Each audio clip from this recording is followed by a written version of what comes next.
Asia के second largest group Adani group के owner Gautam Adani ने अपना सक्सेशन प्लान लॉन्च कर दिया है। यानी कि कब गौतम अदानी रिटायरमेंट लेने वाले हैं और उसके बाद उनका कौन सा बिजनेस कौन हैंडल करने वाला है और जो उनकी 10 लिस्टेड कंपनीज है उनका आगे फ्यूचर में क्या आने वाला है, ये सारी बातें गौतम अदानी ने रिसेंटली एक इंटरव्यू में बताई है। चलिए मैं आपको डिटेल में बताता हूं कि कैसा होने वाला है गौतम अदानी का सक्सेशन प्लान और कैसा हो सकता है अदानी ग्रुप का फ्यूचर।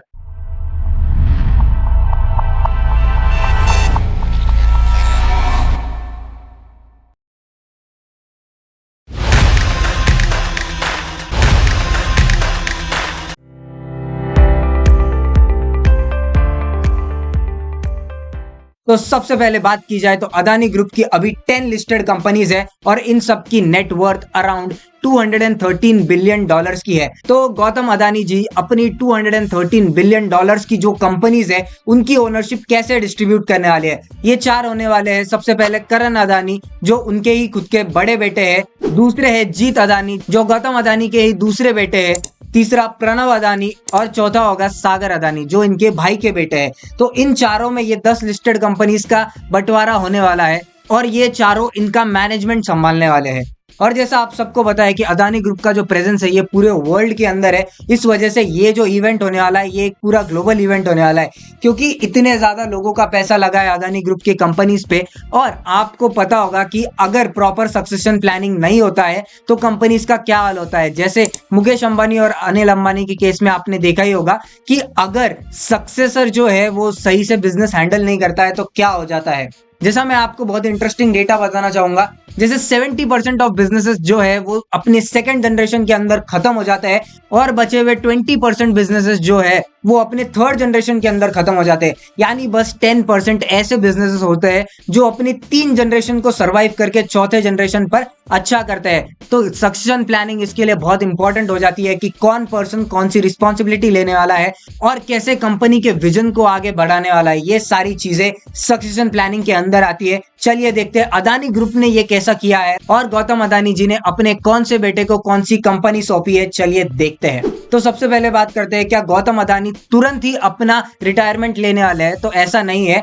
गौतम अदानी जी अभी 62 इयर्स के हैं और उन्होंने लेटली अनाउंस किया है कि वो 68 से 70 साल के जब हो जाएंगे तब वो रिटायरमेंट लेने वाले हैं। यानी 2030s के आसपास वो रिटायरमेंट लेने वाले हैं। तो अभी 6 साल है उनके वर्किंग के लिए, तब तक 6 साल के अंदर वो सारा अलाइनमेंट कर देने वाले हैं और ये कंपनीज का जो मैनेजमेंट है वो अपने लीगल हायर्स के हाथ में देकर वो फिर ही रिटायरमेंट लेने वाले हैं। यानी उन्होंने फुल प्रूफ एक सक्सेशन प्लानिंग का पूरा रोड मैप बनाया है। तो मैं आपको इंटरेस्टिंग डेटाज और फैक्ट्स बताऊं तो ग्लोबली 47% ऑफ सीईओज जो होते हैं वो अपनी सक्सेशन प्लानिंग करके तो रखते हैं, लेकिन उसके अंदर सिर्फ 34% ऐसे लोग होते हैं जो प्रॉपरली इंप्लीमेंट कर पाते हैं। यानी 66% ऑफ बिजनेस ऐसे होते हैं जो प्रॉपरली सक्सेशन प्लानिंग नहीं करते। इस वजह से उनके बिजनेस के फेलियर के चांसेस बहुत सिग्निफिकेंटली बढ़ जाते हैं।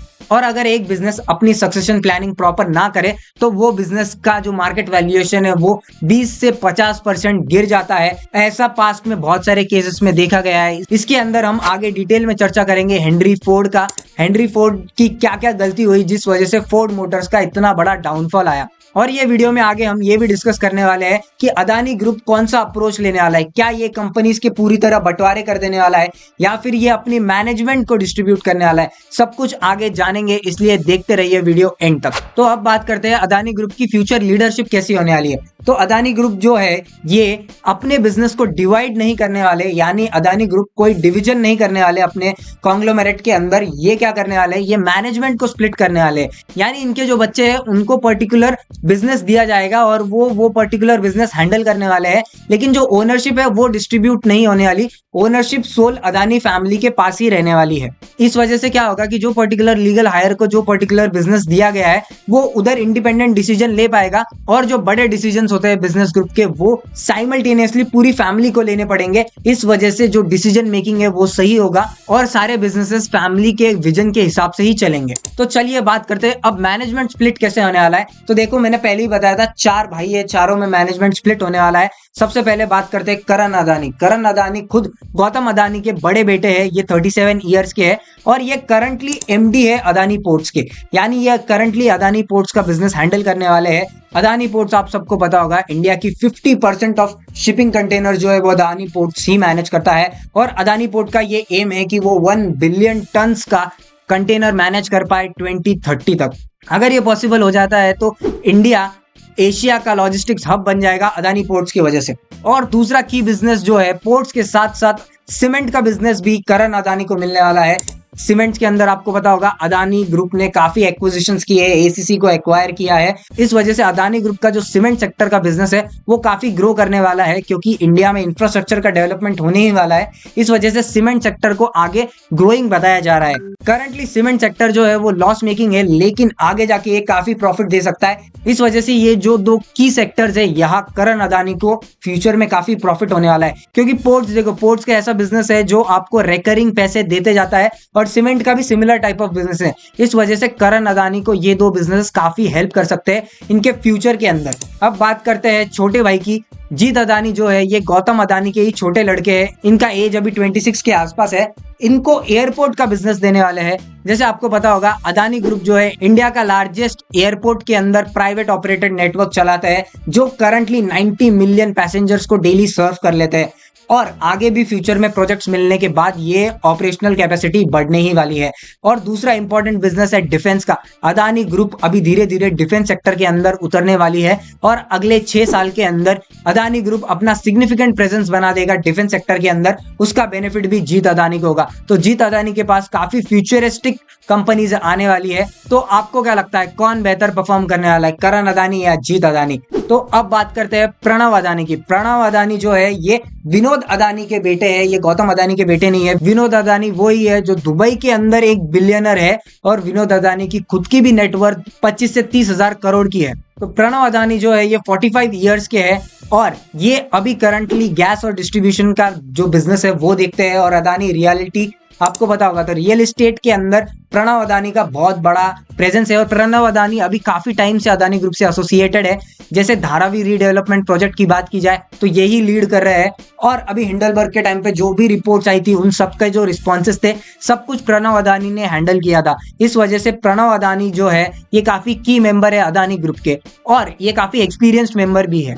अब बात करते हैं सागर अदानी की। सागर अदानी जो है ये राजेश अदानी के बेटे हैं। राजेश अदानी जो है ये गौतम अदानी के तीसरे भाई है और सागर अदानी फिलहाल 30 साल के हैं। ये फिलहाल जो देख रहे हैं ये अदानी ग्रीन्स का बिजनेस देख रहे हैं। ये मोस्टली अदानी ग्रीन और फाइनेंस के ऊपर ध्यान देते हैं। ये फिलहाल $100 बिलियन का कैपिटल एक्सपेंडिचर जो प्लान कर रहा है अदानी ग्रुप, ये सारा जो मैनेजमेंट करते हैं ये करते हैं। यानी मैं आपको बताऊं कि अगर इनके कंपनी के अंदर जो भी फाइनेंस की बातें करेंगे वो सागर अदानी करने वाले हैं। और आपको पता ही होगा अदानी ग्रुप का एक बहुत एम्बिशियस प्रोजेक्ट है रिन्यूएबल एनर्जी पार्क को लेकर, जो पूरे दुनिया में सबसे बड़ा बनाया जा रहा है 2030 के अंदर खत्म करने का। इसको भी लीड सागर अदानी ही कर रहे हैं। और अदानी ग्रुप जो इतने सारे फंड रेजिंग करता है, जैसे कतार इन्वेस्टमेंट अथॉरिटी के साथ, टोटल एनर्जीज के साथ, GQC पार्टनर्स के साथ, ये सारी जो फंडिंग्स की डील होती है ये सब सागर अदानी ही लाकर देते हैं। तो सागर अदानी बहुत की मेंबर हो जाते हैं। तो इस तरीके से आपने देखा कि ये जो चारों भाई है इन सबके पास ऑलमोस्ट इक्वली डिस्ट्रीब्यूट हुआ है। ऐसा नहीं है कि गौतम अदानी ने कोई बायसनेस दिखाई है अपने सगे बेटे और कजिन्स को लेकर, सबको इक्वली मिला है और सबको बहुत ज्यादा की कंपनीज मिली है, ऐसी कंपनीज जो फ्यूचर के अंदर बहुत ज्यादा ग्रोथ दिला सकती है। तो अदानी ग्रुप का फ्यूचर ऐसा लगता है कि और भी ज्यादा ग्रोइंग होने वाला है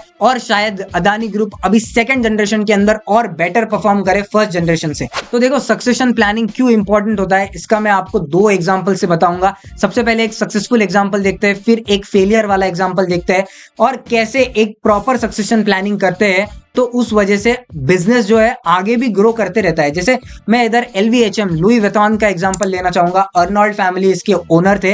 अर्नोल्ड फैमिली ने LVHM को एस्टैब्लिश किया था। तो LVHM आपको पता होगा LVHM वर्ल्ड की सबसे ज्यादा लग्जरियस ब्रांड है और इनके जो कॉन्ग्लोमेरेट है ये पूरे वर्ल्ड के अंदर इनका प्रेजेंस है। तो इस वजह से जैसे अदानी ग्रुप है ये भी एक ग्लोबल इवेंट हुआ था। इनके भी 5 बच्चे थे जिनके अंदर इन्होंने अपना पूरा बिजनेस को डिस्ट्रीब्यूट किया था। इन लोगों ने भी बहुत की स्ट्रैटेजी यूज की थी कि इन लोगों ने अपने बिजनेस का डिवीजन नहीं किया था, मैनेजमेंट स्प्लिट किया था। जैसे अदानी ग्रुप सोच रहा है तो तो अदानी ग्रुप बहुत ज्यादा इंस्पायर हुआ है LVHM की स्ट्रैटेजी से। ये जो 5 बच्चे थे इन सबको मल्टीपल बिजनेसेस के हेड्स बना दिए गए थे और फिर वो बिजनेस के हेड वो सारे बच्चे देखते थे। तो इस वजह से सक्सेशन प्लानिंग भी इजीली हो गई और जो पूरा जो नेटवर्क था वो फैमिली के पास ही रहा, कोई भी स्प्लिट नहीं हुआ। इस वजह से जो लॉन्ग टर्म सक्सेस है इनकी सेकंड जनरेशन को बहुत बढ़िया मिला है और अभी LVHM काफी अच्छा भी कर रहा है और ये फैमिली की नेटवर्क दिन ब दिन बढ़ते ही जा रही है। अब एक आपको अनसक्सेसफुल एग्जांपल बताना चाहूंगा जिन लोगों ने घटिया फैमिली प्लानिंग किया और उस वजह से आज वो कंपनी जो दुनिया की नंबर 1 कंपनी मानी जाती थी आज वो स्ट्रगल कर रही है। इसके अंदर सबसे बेस्ट एग्जांपल आता है फोर्ड फैमिली का। फोर्ड फैमिली के अंदर फोर्ड मोटर्स का नाम आपने सुना ही होगा। फोर्ड मोटर्स एक जमाने में दुनिया की सबसे बड़ी ऑटोमोबाइल कंपनी था, लेकिन हेनरी फोर्ड जो उनके मालिक थे इनकी कुछ गलतियों की वजह से और लैक ऑफ सक्सेशन प्लानिंग की वजह से इनका सक्सेशन सही से हुआ नहीं और फोर्ड मोटर्स ने अपना 70 से 80% ऑफ मार्केट वैल्यूएशन जो था वो खो दिया था। जैसे मैं बात करूं हेनरी फोर्ड की, तो हेनरी फोर्ड ने क्या किया था, हेनरी फोर्ड स्टेप डाउन ही नहीं हुए थे अपने बिजनेस के चेयरमैनशिप से। यानी हेनरी फोर्ड की जो हेल्थ थी बाद में बहुत ज्यादा खराब रहने लग गई थी, लेकिन फिर भी हेनरी फोर्ड ने अपनी जगह नहीं छोड़ी और हेनरी फोर्ड के जो पोते थे और फिर जब हेनरी फोर्ड की अचानक से डेथ हो गई तो हेनरी फोर्ड के जो पोते थे हेनरी फोर्ड 2, तो उनको जब कंपनी मिली तब कंपनी के प्रॉफिट्स ऑलरेडी डिक्लाइनिंग फेज पे थे और जो प्रोडक्ट्स थे वो ऑलरेडी आउटडेटेड हो गए थे। तो उन्होंने ट्राई किया कि पूरे जो बिजनेस है उनको टर्न अराउंड किया जाए और एक नई तरीके से कंपनी बनाई जाए, लेकिन इसके अंदर उनको बहुत ज्यादा चैलेंजेस का सामना करना पड़ा। इस वजह से फोर्ड मोटर्स का बिजनेस जो था पूरे वर्ल्ड के अंदर स्ट्रगल किया और उनकी वैल्यूएशन 80% तक गिर गई थी। तो ये एक बहुत बड़ा की पिलर होता है कि आप सही से सक्सेसफुल प्लानिंग कर रहे हो अपने सक्सेशन की या नहीं। आपको भी आपके पर्सनल बिजनेस और प्रॉपर्टीज के लिए सक्सेशन प्लानिंग करना ही चाहिए, क्योंकि फ्यूचर के अंदर पता नहीं कब कौन से कॉन्सिक्वेंसेस आ जाए और उस वजह से डिस्प्यूट्स के अंदर आपकी जो इतनी बढ़िया आपने बिजनेस वेल्थ और असेट बना के रखी है वो सारी डिस्ट्रीब्यूट भी हो जाए और उनका डिक्लाइनिंग फेज शुरू हो जाए, जैसे फोर्ड मोटर्स के साथ हुआ था। तो आपको क्या लगता है कि क्या गौतम अदानी की जो स्टोरी है ये LVHM जैसी होगी या फिर फोर्ड मोटर्स जैसी होगी? कमेंट सेक्शन में जरूर बताइए और ऐसे ही डिटेल के स्टडीज के लिए आप फॉलो कर सकते हैं सी हर्पल पहाड़े को। लाइक शेयर और सब्सक्राइब करना मत भूलिए और हाँ, इतनी इंपॉर्टेंट फाइनेंशियल अपडेट्स आपसे कहीं मिस ना हो जाए इसलिए नोटिफिकेशन जरूर ऑन करके रखना।